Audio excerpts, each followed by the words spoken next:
So the big question is this: how are creators like us, who aren't built for the 9 to 5, for the people who put their passion before them being comfortable, how do we turn that passion into a living that pays the bills and a life that we love? That is the question. This podcast will give you the answers. My name is Noah Mittman, and welcome to Conversations with Creators. Hello and welcome back to Conversations with Creators. I am your host, Noah Mittman, and joining me today is Laurie Kennedy. Thank you so much for being on.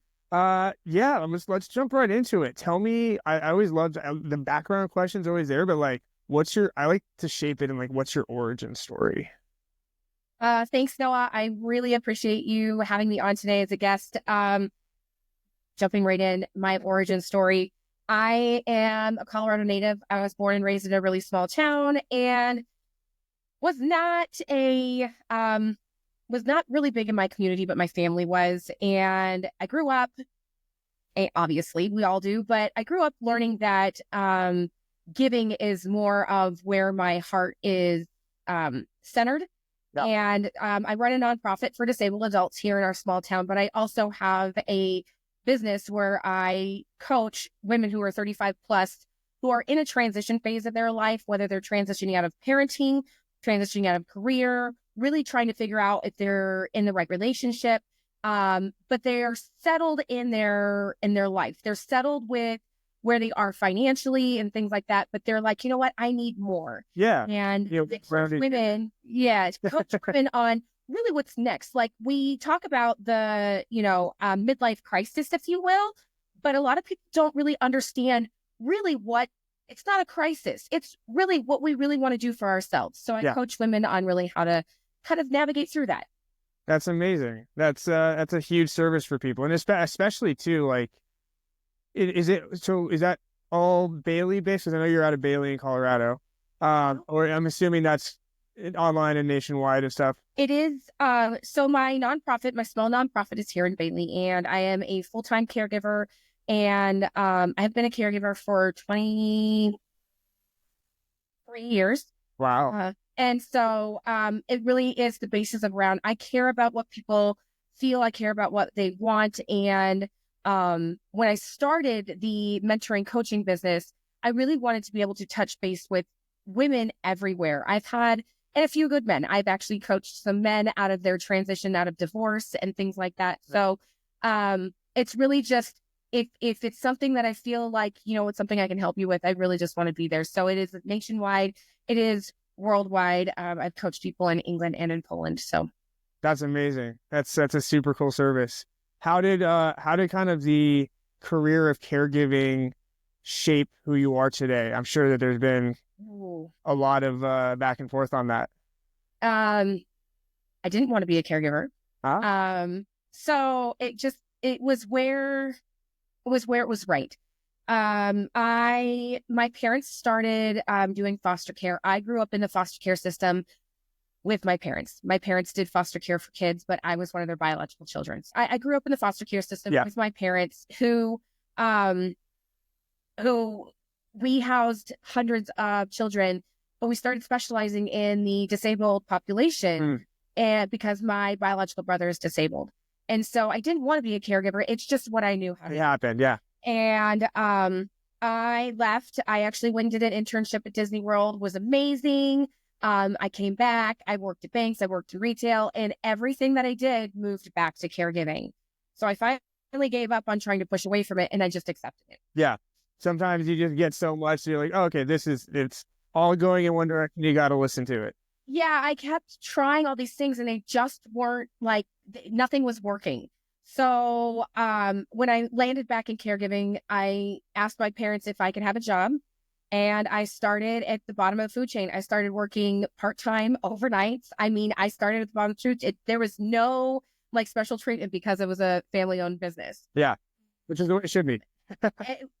Amen. Everybody needs every job. And we've learned as we've gone through, and we've gone through our ups and downs and everything like that. But it really shaped who I am. As I've gotten older, I know it's also built some of my insecurities that I've had to learn how to undo as well.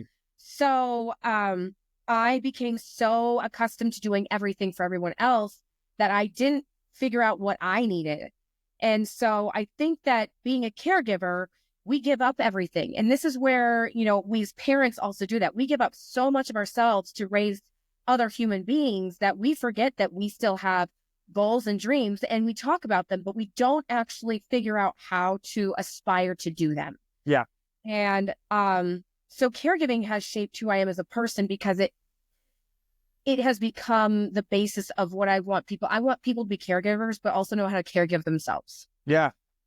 That's actually a really interesting concept of like, you give so much and you know how to be a caregiver, but then kind of putting it back on yourself and taking that time is like definitely hard. And that's, I think, a very common thing with caregivers is like, oh yeah, having that self-care.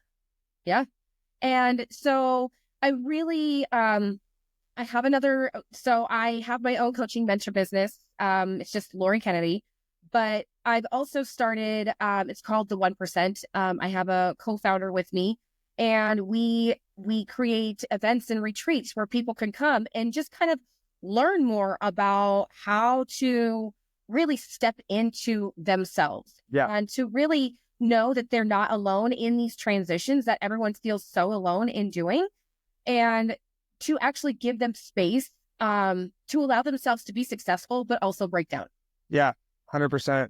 What have been some of the kind of biggest like the most common takeaways that people get from that? One of the biggest takeaways that we've gotten feedback wise from people that have attended is, I would say that, it's kind of twofold. They feel empowered and hopeful, and hope and empowerment together can create a huge change in your life. And I think that that's where it all starts is you need to have and hope in yourself. And those are two of the biggest words that we get on a consistent basis is hope. And you're changing people's lives in a big way with those. Yeah. And another thing that we get is the need for the gratitude for the need of space. People need a space for and this makes me sound like I'm a hippie, and I've nothing against that, but that's just not who I am. But I'm like, they need space for safe talk, safe accountability. They need safe. And they need a safe environment. And honestly, I didn't know what that meant until about 2.5 years ago. So I'm just being Makes complete sense. And knowing that you can get that in other people, because a lot of people look for encouragement and those things from people that are really close to them.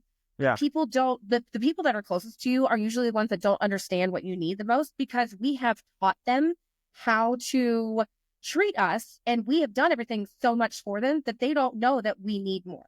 Yeah. And so it gives us the capacity to be able to expand that so that we can start teaching other people how to treat us. Absolutely. I was interesting too, like kind of what you were saying with the balance of having a safe space, having, compassion, but also holding people accountable and, building resilience. And those, I think, go hand in hand, because I think there's a big issue, especially in society right now, of lack of resilience and kind of feelings over everything. And I think that balance is super huge. Yeah. And I think people need to understand that resilience doesn't mean you go hard and you can't make mistakes and stuff like that. People need to understand that your goals, like when you have a big goal, that's great, but you need to have the little itty bitty steps that go with there. And the 1% Society, which I co-founded with my girlfriend, that's the whole base of it. 1% better every day. And 1% better could one of my favorite sayings. And 1% better means you got up and you made your bed. 1% better. It doesn't have to be big, but those incremental actions amount to something huge. And so, you have a big goal, but let's celebrate all those small steps along the way. Totally. That actually leads perfectly into my next question, kind of talking about leadership, which it sounds like you do a lot of. How do you lead, and what's your style of leadership?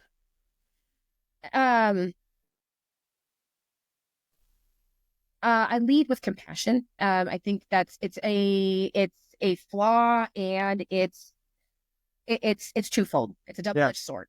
I will not ask somebody to go somewhere or do something that I haven't done myself. So any work that I have anybody do internally, externally, I have gone through. Yeah. I'm not asking you to do something because if I can't take you to there and then help bring you back out, I'm not going to ask you to do that. That's like defining leadership versus being a boss, which is like, that's 100. You've been there, so and you're not going to ask somebody to go, do something that you haven't been through, because that doesn't make sense. It doesn't, because I don't know. Like I'm not going to, like, if I go into a job, let's just take an example. I go into a job and I am doing something that I know nothing about. I'm going to go weld. I don't know anything about welding. I know you got to wear a mask. And if you tell me to go do my job and you don't walk me through it, it's going to be the worst job you could possibly think of. But if you can sit down with me because you've done the work, and you can sit down with me and you can show me what to do and then how I can do it on my own, I can do it. Yeah. I'm a hands-on learner. Let's just look at it that way. It's like, that's with any job. That's with caregiving. That's with waiting tables. That's with, working anywhere. And if you have someone who is your boss that is trying to tell you how to do your job, but they've never done it, you're never going to get the job right. 100%. But it's funny. That kind of reminds me now too of the whole online course space where there's people teaching you how to make money that are not wealthy. Yeah. And that's actually something. So I don't teach on financial literacy. I have a coach for that. Yeah. That's not my passion. And I think that people think that when they talk about mentors or coaches, it's an all-encompassing thing. Mm-hmm. I have my space and I stay in my space. And if you need help in other spaces, I will let you know that that's not my space. But I know a lot of people, and I can tell you that there's people out there that you can trust that are going to give you way more sound advice and walk you through things better than I can. Yeah. Because there's still journeys that I'm working through. So I think that's a huge thing too. Like really being able to, and this is kind of the finding your niche. This is, the one thing that you're good at. I do video marketing and I'll sometimes do photography, but like if somebody's like, hey, do you design websites? I'm like, I do not. I design my website, but I don't feel comfortable charging to design your website. You have your specific thing that you're good at, and that's really where you can kind of explode and grow. Absolutely. And people, I think in general, have a stigma around asking for help. Oh yeah. And so when we are asking for help, it's difficult to begin with.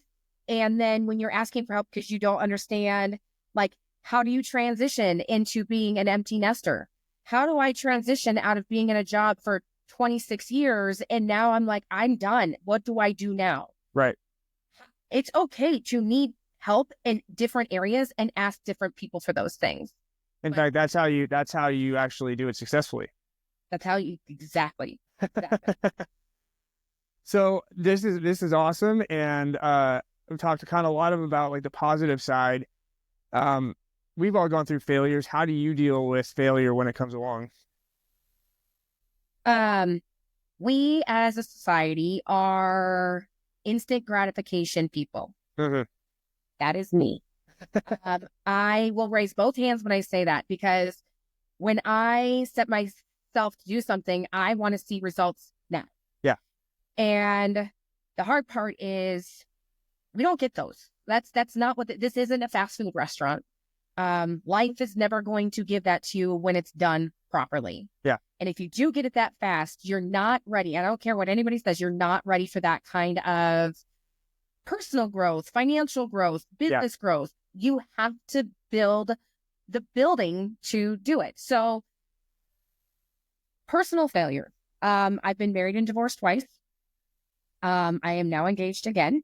I said I would never get married again because I didn't trust myself. Yeah. I was like, I screwed up twice. Why am I going to keep doing this? Those are, I think, I don't want to call them failures. They were my two biggest life lessons. And that's, learning from it. We have to take those things that are like, I didn't like that. you have to find in those failures, if you will, what you're supposed to learn from them and grow from that. And I wasn't able to say yes to my now fiance because I was able to say yes, because I've done the work on myself to figure out what I need as a human and how I need to be loved and how I need to be treated. And that can go in any direction. Yeah. If you don't know who you are or what you need, in no facet of your life will you be able to be like, you know what? Nope, this is what I am. So you have to really look at yourself and all the things that you, and like I said, I don't like the word failure. All of the things that maybe you wish could have been a little different, you have to look at all of those things and go, you know what? It was for a reason. Exactly. Find the silver lining. No, I'm a huge believer in, again, the reason. It's, there's something that it taught you. There's something that you needed to learn from it.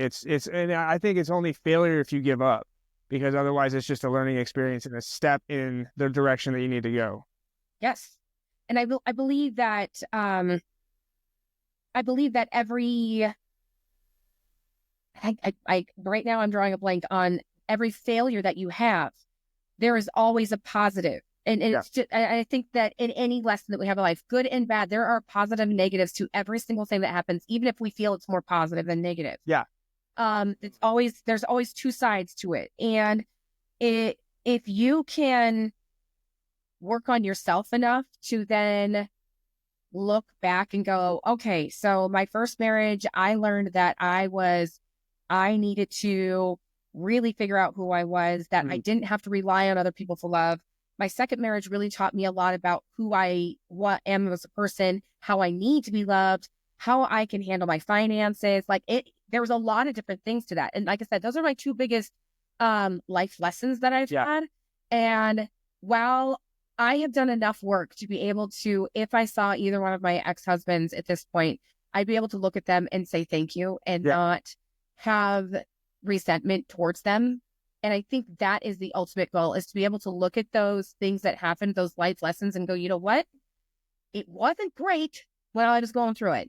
It's not a good time, but thank you, because I am who I am now because of it. 100%. A lot of people are not able to look beyond that. And so it's working to move beyond the hatred and the resentment, if you will. But I think it comes back to and I think part of maturity is accountability. Amen. Same with career.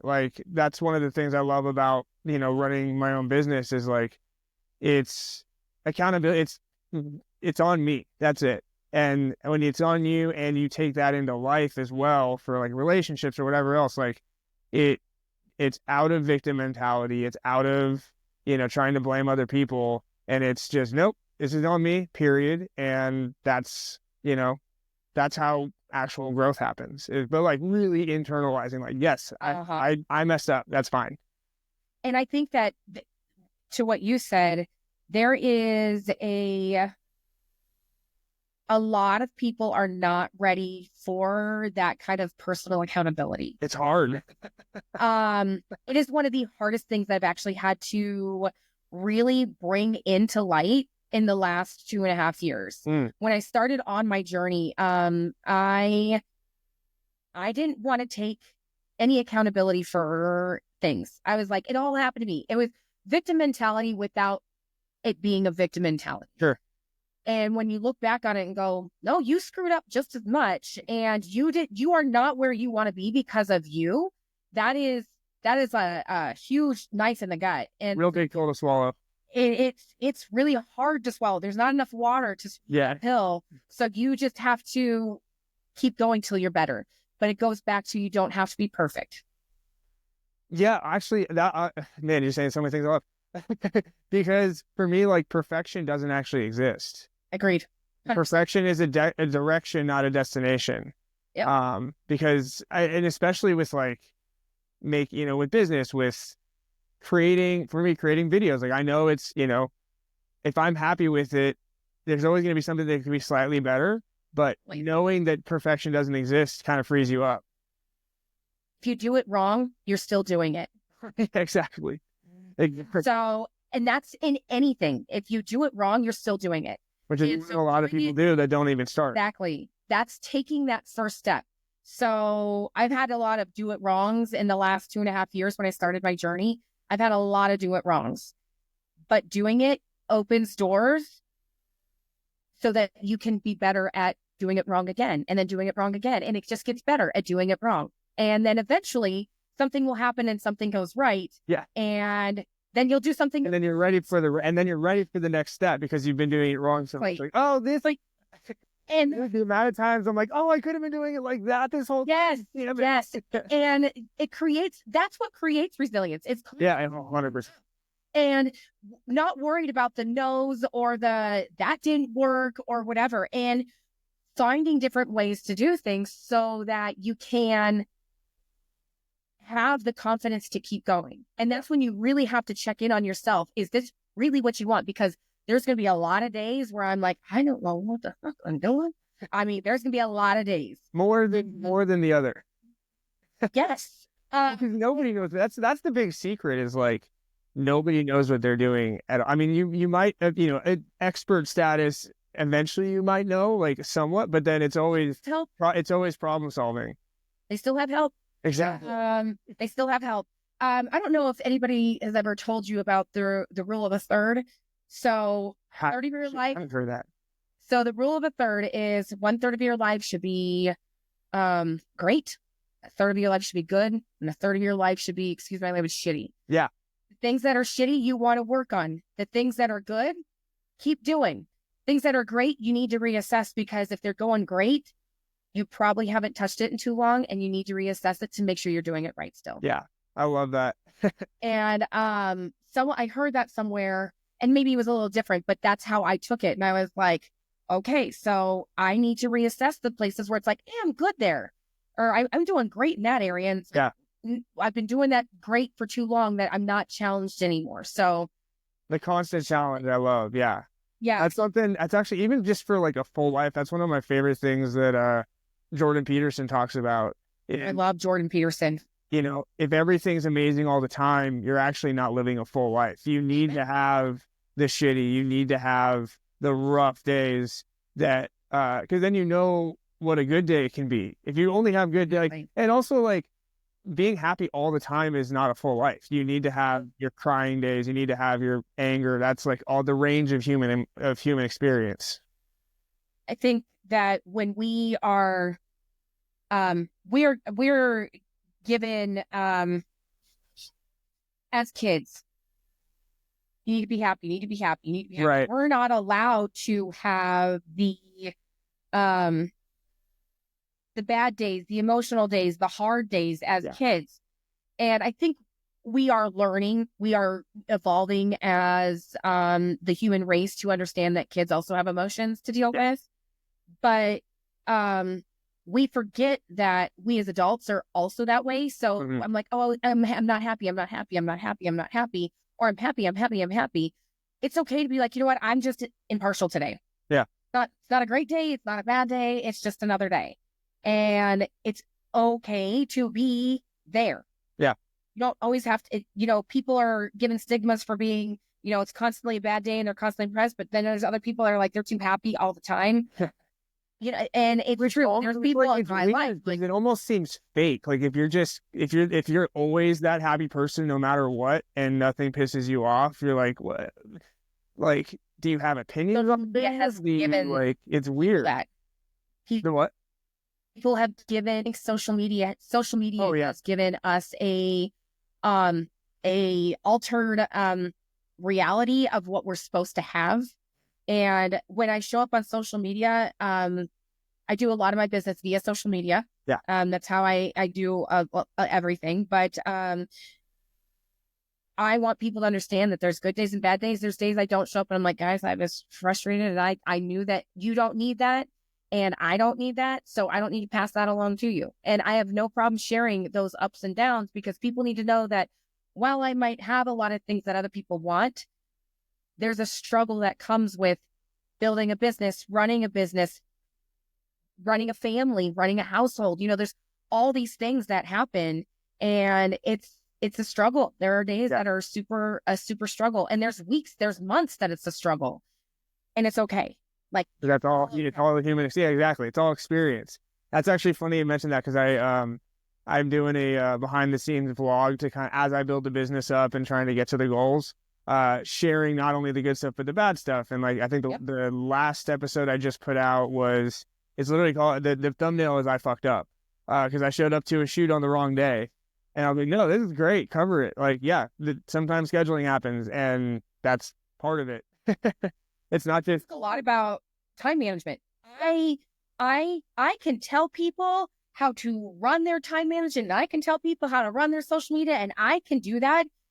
But there's days where I'm like, I can't run my own time management. Yeah. And I can give all the advice in the world, and there's days that I do not follow my own advice. So it's great when people are like, oh, so you're human too? Exactly. You're relatable? You can have opinions and emotions on things? That's crazy. Oh, yeah. What so for personal growth, kind of are there daily habits that you absolutely swear by to keep yourself on fire? There are daily habits, and I think that everybody underutilizes them, and I underutilize them. Journaling is one, and self-reflection every single day is one. I actually have sitting right here. I have a journal that I use every single day, and I'm going to flip to a blank page here. But like there's a morning and a night. Nice. So every morning I get up and I have intentions for the day, and then in the evenings, and I'm not gonna lie, a lot of times I look at that and go, I did not get what I was supposed to get done today. Done today. That's okay, because I at least can look at it and go, okay, tomorrow's a new day. Exactly. I didn't screw up today. I still did a ton of shit today. Right. It's still okay. But when you don't get everything done, I love, honestly, the days where, like, even if it turns into like a potato day where I'm just like, this is not happening today. I get mad at myself so much that the next day is great. So I have a stigma around me having to do something all the time.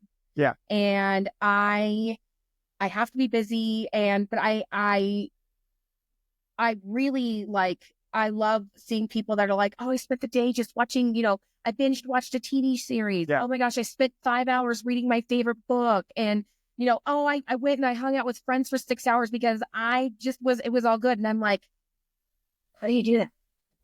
Because I look at it and like, if I'm not doing something, that means I'm wasting time. Yeah. And that's not true, because you fill your cup doing those things. Yesterday I wasn't feeling well, and it's the first time I haven't felt well in a really long time. I did absolutely the minimal that I could yesterday to get through my day. And today I'm like, you know what? It's okay. Everything is still here waiting on me to do, and nothing like burned out. We're good. And that's a big thing, especially, I mean, as you know, with social media too, like if you're not at it every day and in there, it feels like you're falling behind. Like I was super good on scheduling and getting stuff posted every single day for a while. And then I had, a couple weeks where life came up and it got, behind. And I'm like, again, what you were saying, like the patience thing, it's like, not everything is going away. And then when you do come back, people are like, oh, you're back. Cool. Like, it's not, it's okay to, be human. And I think that social media really plays a big toll in that, especially when you're running a business and use social media as a tool. There are so many things that people are like, you have to stay relevant. You have to stay up in the algorithm. You have to this, you have to this, you have to this. And I'm like, you know what? The people that are my people are going to follow along, whether or not I post once a week or 10 times a day. And my motto in life, and I heard this and I was like, what is meant for you will never miss you. That is my motto in life. What is meant for you will never miss you. Yeah. Other people are doing exactly what I have done that I could have been doing. I have a makeup and beauty business as well. There are other people that have started long after I have that are way further than I am. Yeah. But it wasn't my time. It wasn't my time to do what I needed to in that business. And it's really impactful when you look at it is, you know what? I feel like I'm running late, but you're not, because you're right where you need to be. Right. Because now is the time that you're able to handle whatever capacity you're supposed to be in this moment in. That's such a huge thing too for handling failure or handling something that like doesn't go your way. I was like, oh, cool. It wasn't meant to happen. And when you know that, when you have the like, it's on me to, and you know that you have your activities that will move you forward no matter what, and you can always come back to that. If something doesn't go your way, it's like, okay, cool, on to the next thing. I'm going to continue my thing. And just because that didn't work out, like, it probably was going to be shitty. And I wasn't ready. Like, I wasn't ready mentally, emotionally, physically. Like, let's be real. You know, there is all of the things that you're doing require some form of you to be present in it. Yeah. Whether it is mentally, emotionally, physically, whatever it is. And if you're not ready in any of those categories, it's not your time. And it's okay. Someone once told me, it was one of my mentors, he said that he was in this meeting and he was with these, a lot of like high executives. And they were talking about, if you have two options, what option do you take? And do you take this option? Do you take this option? What are the positive? What are the negatives? But you don't know what the outcome from either one of them is going to be. And this little young kid in there was like, well, if I don't know which path to take, I'm just pick one. Exactly. And they looked at him kind of like, what? You shush. But about it. If you don't know the outcome of either path and you give yourself permission to be like, I don't know if it's going to work. Yeah. But we're going to do it. And if this one doesn't work, we'll try the next one. If you can give yourself permission to fail. Yeah. And if it works out, that's amazing. Yeah. If you give yourself permission to fail, you're never. Pressure's off. Yeah. Yeah. So you might as well just do it. Exactly. Well, and that leads to such like, again, lack of regret, because you know that you chose, again, like an imperfect decision is still a decision, and so many people don't make any decision. So the fact that you're moving forward, whether it's right or wrong, if you're right, cool. If you're wrong, it teaches you something, and that's like the success mindset that you will get there eventually, because you're, coming back to it every day. Yes. I love that. That's, I base everything on what is meant for me will never miss me. Yeah. So that is, and I create goals around, I have all these goals, and when the time is right, things will fall into place where they're supposed to. 100%. Doors will open up when they're supposed to. So, and it really is true. Like, what comes to mind first for me is like, sales and closing new clients. Like, if it's, sometimes I'm pulling teeth, and then I eventually just like, obviously I'm more into this than they are, so I'm going to like chill on that. And sometimes it gets done in a week, and I'm like, there you go. That was easy. Done. That was easy. Yep. It should be. It's like, what would this look like if it was fun and easy? Hard. Right. Yeah. I don't think they're supposed to be hard. Things in life that are supposed to be hard. Yes. But if it's meant for you, the doors are going to open and things are going to work out like they should. Yeah. Yes, you might have to put work in, but they're going to roll. Like, it's not going to be like, I did that 5 times. What is happening? So, yeah. 100%. Experienced all this right at the end of December, and I was like, you know what? I'm good. Yeah. It's not meant to be, so we're good. Yeah, exactly. Or, like when I put like how we kind of got in touch with each other, I put out a post on some mountain groups for a podcast, and I literally have 50 people that are interested just immediately. I was like, oh, that's the path. Got it. Yeah. And, that's something that, when we open about talking about it, we, one of the things that we really, in the 1% and in Laurie Kennedy, we strive to create community. I want people to know that they're not the only ones that have experienced this, so they're not alone. And creating community builds trust, and that opens doors. 100%. And community is a big, talk to me kind of about the building of like the 1% thing and how that kind of has evolved over time. So, it started as a passion project. We, 3 of my girlfriends, so the 3 of us, there was 2 girlfriends and I, we met at a personal development conference that changed my life. That's a whole nother podcast, but that changed my life. And my girlfriend that is currently running the 1% with me is actually in the same beauty business as I am, and we didn't know it. And it just kind of fell into place. Like, we talked, and then we saw each other at a conference, and then we went to another personal development conference, and we were there, and it just kind of evolved. And then we started talking more and more, and I was like, this is my human. This is my person. And from there, I was like, you know what?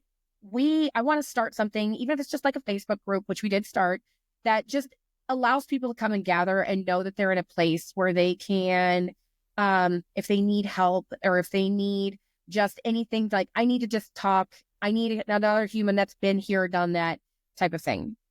And it, like I said, it was just a passion project. And as 2024 went on, we were really like, you know what? This is like, I like what we're doing. We held a retreat. We've had a couple of events, and it's now become more than a passion project. It's become a staple in our lives, because we know that the community is needed. So the community of, hope and engagement and failure and safe accountability, and of women who are in the same faith.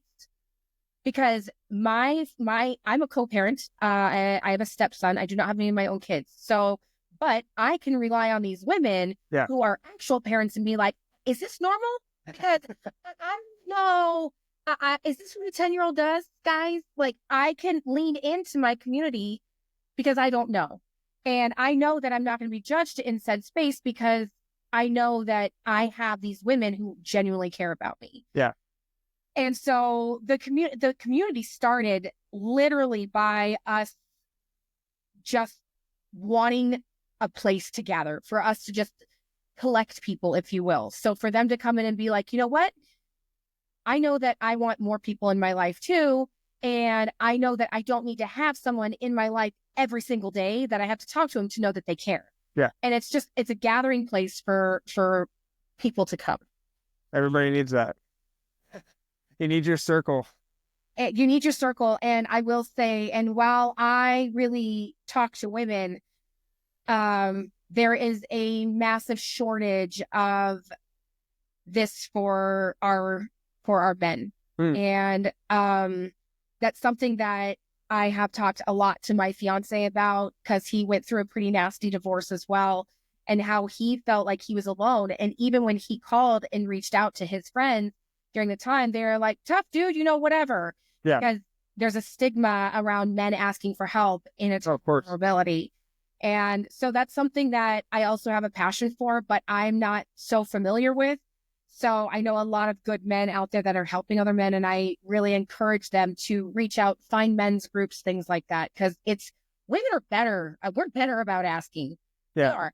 And women are better about vocalizing our needs, and we're also given more permission to be able to break down. Yeah. Men are not. And you can still keep your, man card and still be vulnerable, and it's okay. So. Yeah. I found some good, not necessarily like life help, but just like through like hobbies. Like, I'm on a beer league hockey team. I'm going to be starting up Brazilian Jiu-Jitsu this year. So like, through doing stuff, there's kind of a community within that, and it, sometimes it's just like a fun group chat, but it gives you that sense of community of like, you all share something, and you're, just any sort of community is awesome, because it's, yes. Yeah, it gets lonely for sure, especially for. Yes. And so if you're listening to this, men, you are allowed to keep a man card and cry. Oh, I cry at a good, especially around the holidays, freaking good Walmart commercial will get me. Freaking anytime they have like troops coming home or whatever, that, like, a sweet like oh God, what was the Apple one with the Frankenstein that like wanted to be accepted? I was just bawling.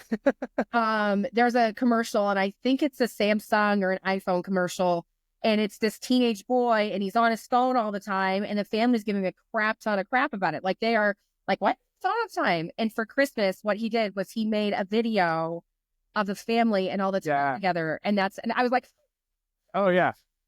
Well, that's good. It's good marketing. Commercials, everything, but storytelling is everything. Amen. Yes. Be relatable. So I love the quote that you gave. Do you have any other favorite quotes?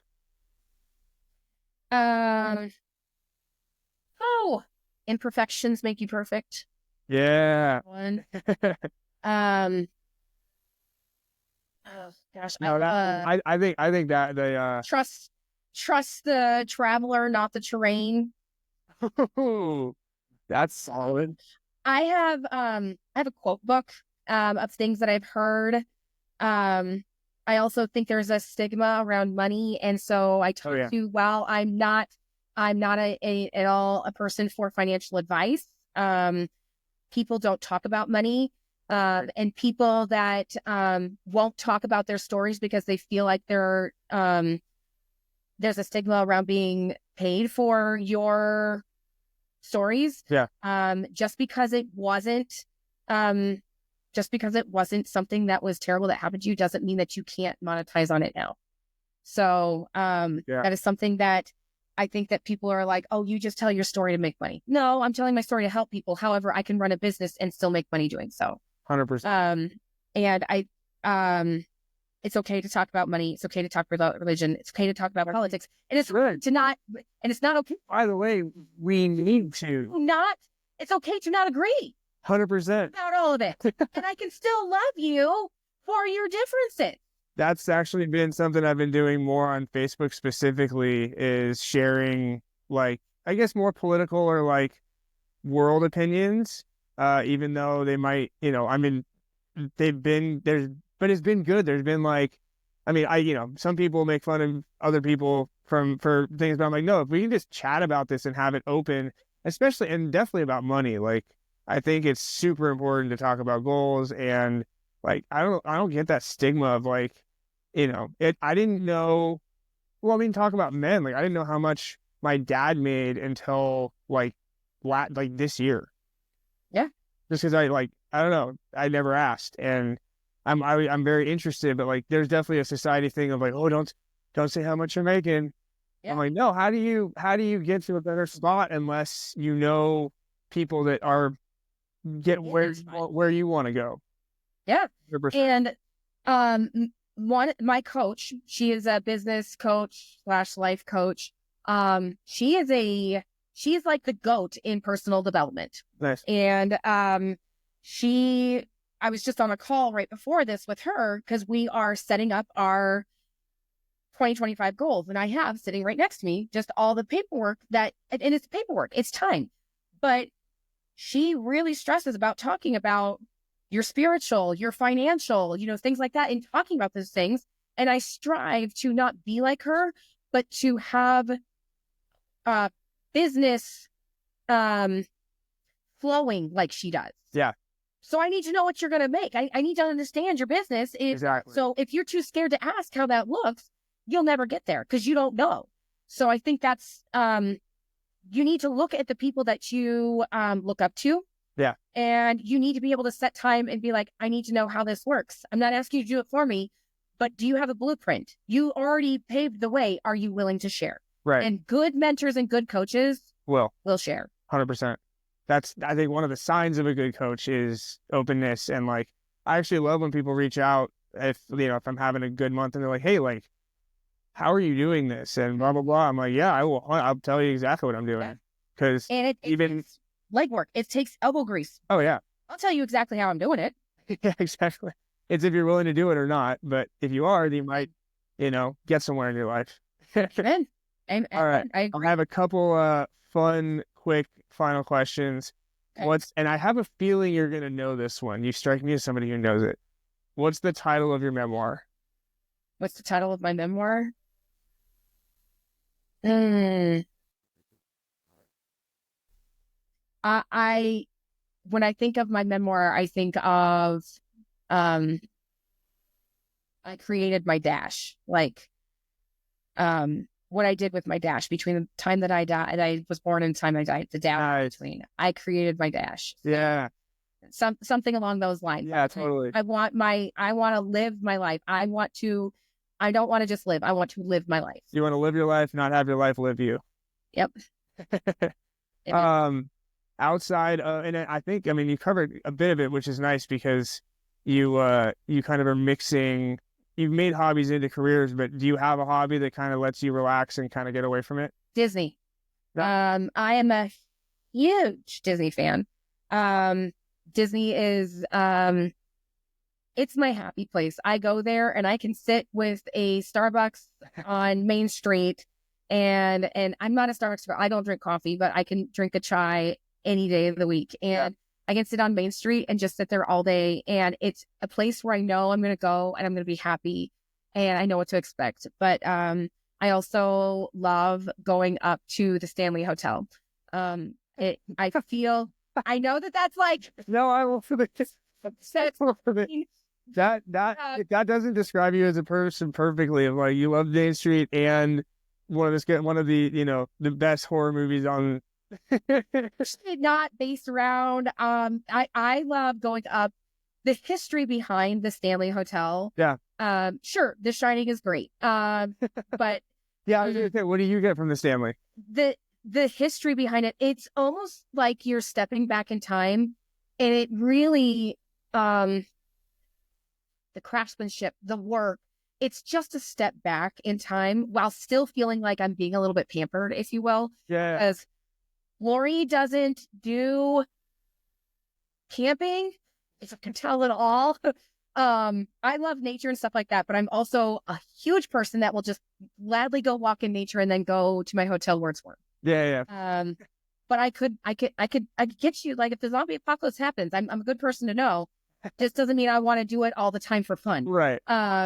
But it's another place where I go and I feel, I don't care if I go and do the exact same thing. We can go up and see a show and have the same food and everything like that. I know what I'm getting when I go because it's a place where I can go and I can relax and my heart is content. There you go. There's no stress around it or anything like that. So no, that's awesome. Everybody needs that. Yeah, 100%. So for people, and I'll put it in the show notes too, but where can people find you? What all kind of stuff you got going on? How can you help people? Sure. You can find me on social media at Laurie Kennedy or at The Real Laurie Kennedy. And my website is The Real Laurie Kennedy as well. So really, if you look up Laurie Kennedy or The Real Laurie Kennedy, I'm pretty available there. I'm on Facebook and Instagram. I'm on TikTok, but not often, and maybe not anymore come the 19th. I don't know. Right. So we'll. I have a feeling it's gonna take a break and then stick around. Yeah, I don't know, and honestly, I don't care. So I mean, it is what it is. But in my website is ways you can get a hold of me. I have a freebie about ways to just 10 different questions about just how you can think more abundantly for your life and things like that. So super easy ways to get a hold of me, but I'm always available social media and I'm pretty active. So I'd love to touch base and connect with anybody. I love it. Everybody get in touch with Laurie. And for everybody watching and listening, I will see you next time.